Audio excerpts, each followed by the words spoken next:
Boko Haram sponsors have links with Nigerian military. Army General forcibly retired after 64 days detention, reveals in letter to President Tinubu. That is Nigeria. Some fools are there praying for God to save. Most pastors and men leading the Christendom are the worst things that has been happening to innocent Christians. They lie to their congregation all the time, making them to believe there is hope somewhere just to steal from them the little they have in the name of teeth and seed. Now if the Army General forcibly retired after 64 days detention, reveals Boko Haram sponsors have links with Nigerian military, who is coming to save you. Remember, retired General T.Y. Danjuma once said that the Nigerian military collude with the bandits and terrorists. Now, General Olikefi, who was forced out of the army for exposing his colleagues' involvement with terror financing, disclosed this in a letter to President Bola Tinubu, which also detailed his arrest, detention and compulsory retirement. Former General Officer Commanding NGOC, one mechanized division of the Nigerian Army, Moj Gen Olikefi, has revealed that terrorism financing, procurement and movement of arms and ammunition for Boko Haram and other criminal elements have links to the military.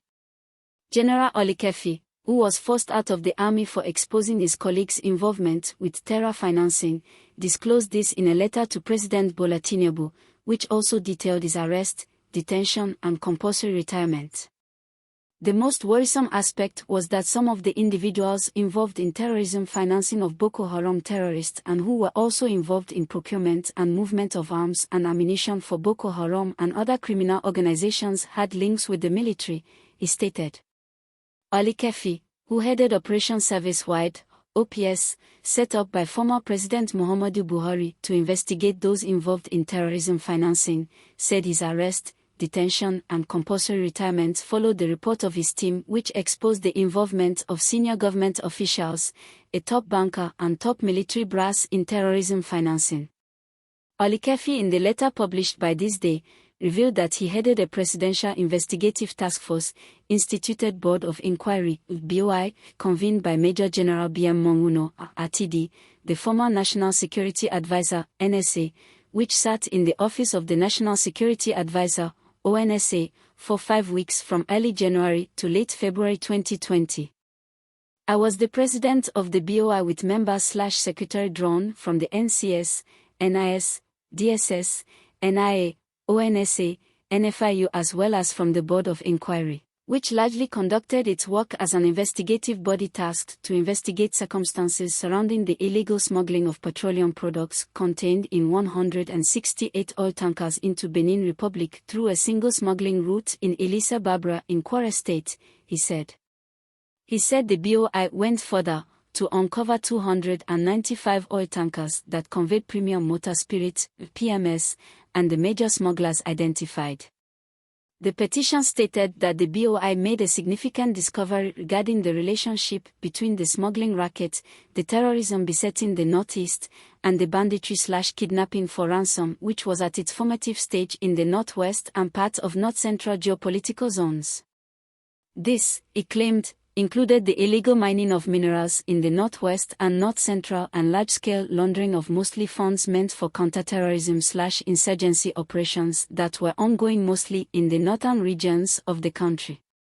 A syndicate which had extensive network in the country as well as being affiliated to international criminal network was as the center of moving finances for terrorism for other criminal activities stated above, he said. He added, it was thus apparent that terrorism and insurgency in the Northeast, Northwest and North Central were a criminal enterprise and were largely undertaken with profit rather than any ideology, as the primary motive.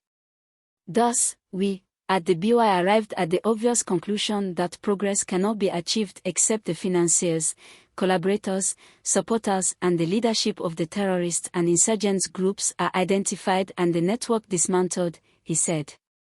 The petitioner said recommendations on the findings were made and submitted to the presidency but were swept under the carpet because of the powerful individuals involved.